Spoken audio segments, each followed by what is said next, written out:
जैसा कि item model of advertisement के बारे में मैंने बताया कि कस्टमर्स के पर्सपेक्टिव से कस्टमर्स को ध्यान में रखकर उसके जो फोर कॉग्निटिव स्टेप्स हैं, फोर कॉग्निटिव स्टेप्स जो है उसको ध्यान में रखकर के मॉडल डेवलप किया था और 1898 में एम लेविस ने डेवलप किया था, अमेरिका में डेवलप किया था। जो डैगमार मॉडल है वह एडवर्टाइजिंग एजेंसीज के पर्सपेक्टिव से, एडवर्टाइजिंग एजेंसी के पर्सपेक्टिव से, एजेंसी के पर्सपेक्टिव से जो है यह डेवलप किया गया, यह पर्सपेक्टिव से डेवलप किया गया और 1961 में इसे डेवलप किया रसेल पोली ने, रसेल पोली ने डेवलप किया, रसेल पोली ने डेवलप किया। यह भी यूएसए के रहने वाले थे और इन्होंने आइडा से आगे बढ़कर के जो है डैगमार मॉडल को दिया। अगर हम डैगमार के एक्रोनिम्स को जाने, यह क्या है, एक्रोनिम्स ऑफ वर्ड्स है,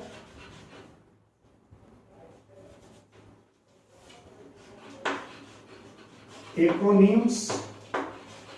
ऑफ डैगमार को अगर हम जाने तो डी फॉर है defining,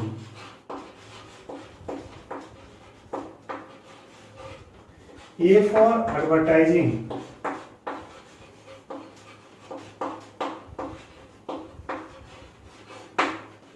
ji for goals,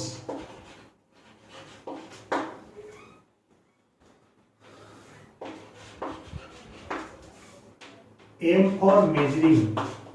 measuring,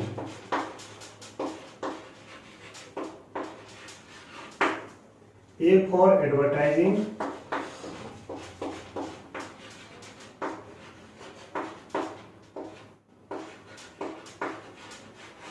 और आर फॉर रिजल्ट।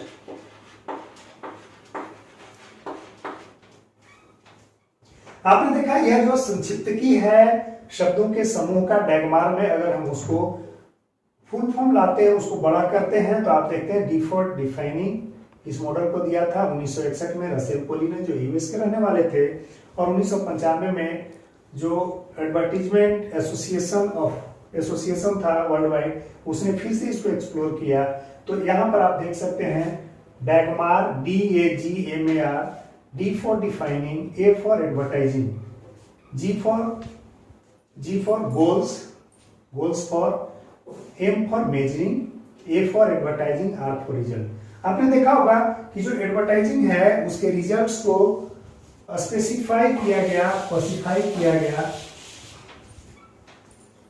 इसके रिजल्ट्स को जो है क्या किया गया, सबसे पहले तो स्पेसिफिक किया गया, स्पेसिफिक रिजल्ट की बात होने लगी, अटेनेबल रिजल्ट की बात होने लगी। अटेनेबल का मतलब होता है जिसको अचीव किया जाए, और यह जो है मेजरेबल रिजल्ट की बात करने की जाने लगी, मेजरेबल रिजल्ट की बात की जाने लगी। इसमें जो गोल्स थे वह गोल्स का जो सेटअप हो गया, जो गोल्स यानी टारगेट्स, गोल्स का मतलब हो गया टारगेट, या टारगेट जो सेट किया गया वह प्रेसाइज था। प्रेसाइज का मतलब होता है clear and accurate, clear and accurate, यानी स्पष्ट और जो एकदम सही होता है, एक्यूरेट होता है, उसी को प्रेसाइज करते हैं। और इस प्रेसाइज गोल के साथ जो है डैगमार मॉडल आया है। यानी आप देख सकते हैं कि डैगमार मॉडल में जो रिजल्ट्स होंगे, जो गोल होंगे, वह स्पेसिफिक होंगे, अटेनेबल होंगे, मेजरेबल होंगे, और इस गोल को प्रेसाइज यानी क्लियरली और एक्यूरेटली अचीव किया जाता है। इसलिए मैंने बताया कि यह मॉडल जो है एडवर्टाइजिंग एजेंसी के पर्सपेक्टिव से डेवलप किया गया। और रसेल पोली ने बताया कि अगर कोई भी एडवर्टाइजिंग कंपनी है तो उसे अगर काम करना है तो उसे अपने एडवर्टीजमेंट को डिफाइन करना होगा, उसके गोल्स को डिफाइन करना होगा, जो मेजरेबल होगा और जो रिजल्ट ओरिएंटेड होगा। और इस उद्देश्य के साथ जो इन्होंने डैगमार मॉडल को स्थापित किया। अब डैगमार मॉडल को हम देख सकते हैं कि यहाँ पर जो उसके ऑब्जेक्टिव्स हैं वह स्पेसिफिक तय किए जाते हैं, अटेनेबल होते हैं, मेजरेबल होते हैं, और गोल्स जो है प्रिसाइज होते हैं। प्रिसाइज का मतलब क्लियर एंड एक्यूरेट गोल की बात होती है। तो इसके लिए जो है जो टूल्स यूज किए जाते हैं हम उसकी बात करेंगे, वो टूल्स क्या है। अगर हम देखें तो जैसे ही किसी भी एडवर्टाइजिंग एजेंसी को किसी प्रोडक्ट्स के सेल्स के वॉल्यूम्स को बढ़ाना हो, प्रोडक्ट्स एंड सर्विसेज के सेल्स के वॉल्यूम्स को बढ़ाना हो, तो वह जो वॉल्यूम्स होगा वह स्पेसिफिक होगा, क्वांटिफाइबल होगा, उसको मेजर किया जा सकता है। और इतना ही नहीं, जिस मीन्स से, जिस मार्फत से, मास कम्युनिकेशन के जिस मार्फत से एडवर्टीजमेंट किया जाएगा उसको भी मेजर किया जा सकता है। इससे सेल्स के वॉल्यूम में कितना इंक्रीमेंट हुआ, और वह भी क्वांटिफाइबल मेजर से। क्वांटिफाइबल मेजर से नहीं, या तो परसेंटेज में किया जाएगा या प्रोपोर्शंस में किया जाए, बिल्कुल एक्यूरेसी के साथ। तो इन चीजों के लिए इन्होंने जो है 3 सेटअप तय किए, और उन सेटअप को हम अभी देखते हैं।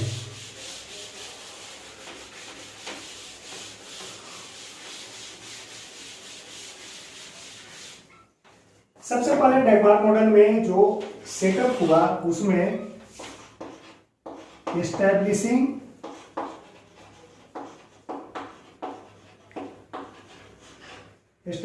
बेंचमार्क।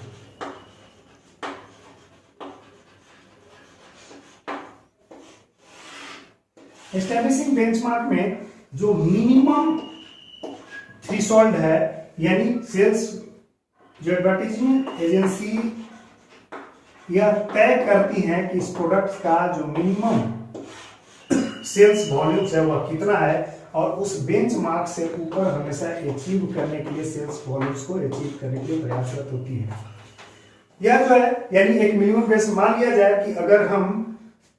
किसी प्रोडक्ट का एडवर्टाइजमेंट करते हैं और एडवर्टाइजमेंट से पहले उसका सेल्स वॉल्यूम मान लिया जाए 5 पीस था, तो यह जो बेंचमार्क होगा, इस बेंचमार्क से हमेशा ऊपर अचीव करने की बात होगी, यानी 5 से हमेशा ऊपर अचीव करने की बात होगी, 50 तक की बात होगी। तो यह जो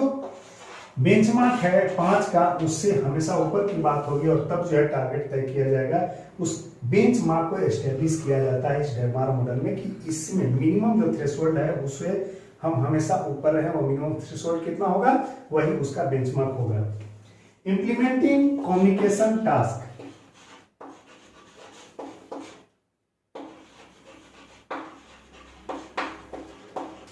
Implementing communication task।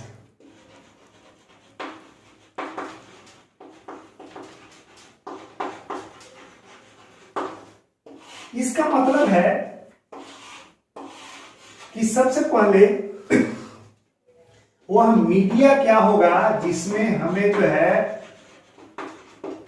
एडवर्टीजमेंट करनी, जिसके मार्फत से हमें एडवर्टीजमेंट करनी है। एक दूसरा जो है वह टारगेट ऑडियंस क्या होंगे, टारगेट ग्रुप क्या होंगे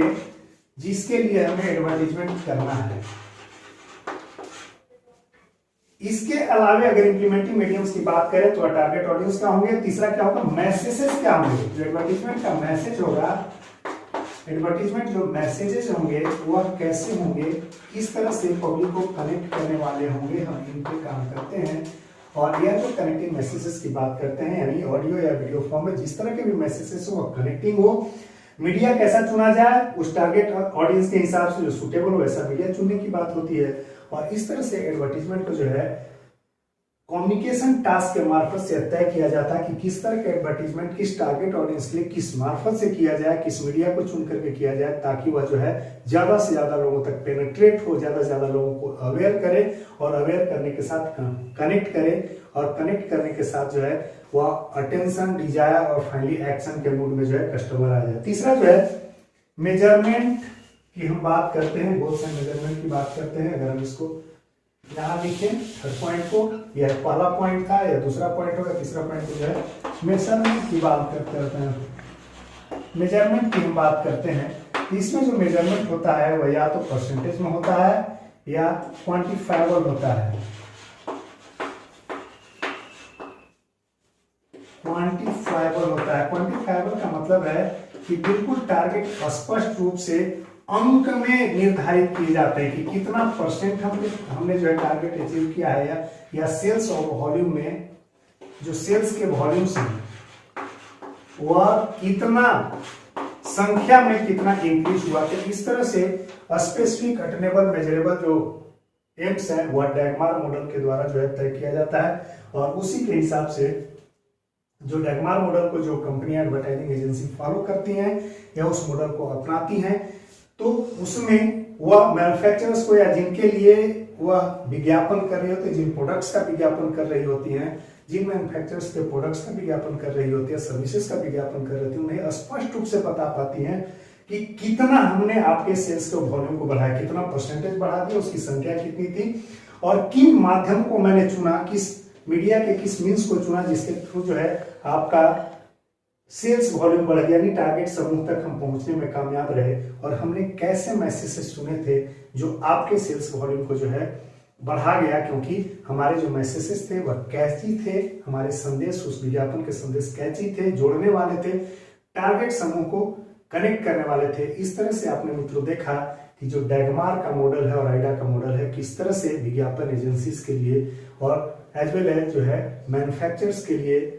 कारगर सिद्ध होते हैं। और उस तरह से जब आप विज्ञापन के मॉडल्स पर काम करते हैं ऐसी एडवर्टाइजिंग एजेंसीज, तो न सिर्फ उन्हें फायदा होती है बल्कि एडवर्टाइजिंग एजेंसीज को तो फायदा होती है, इसके अलावे जो मैन्युफैक्चरर्स को भी फायदा होता है, क्योंकि उन्हें उनके जो है finally products and services, goods, product, services, brand, हम अगले क्लासेस में ब्रांड और प्रोडक्ट, जो ब्रांड है और प्रोडक्ट है उसमें हम अंतर क्रिएट करेंगे, डिफ्रेंशिएट करेंगे। तो आज इतना ही, धन्यवाद। आशा है जब आप मेरे चैनल को पसंद करेंगे, अगर अच्छा लगता हो तो, यद्यपि मैं संसाधनहीन हूँ, मेरे पास संसाधन की पर्याप्त कमी है, तथापि मैं अपने कंटेंट के बल पर आपके बीच हूं, तो मुझे आशा है कि आप मेरे चैनल को पसंद करेंगे, ज्यादा से ज्यादा लोगों तक इस बात को पहुंचाएंगे, ज्यादा से ज्यादा लोगों तक शेयर करेंगे, और लोगों के जो आपके ग्रुप्स हैं उसमें शेयर करेंगे, और उनसे भी आप रिक्वेस्ट करेंगे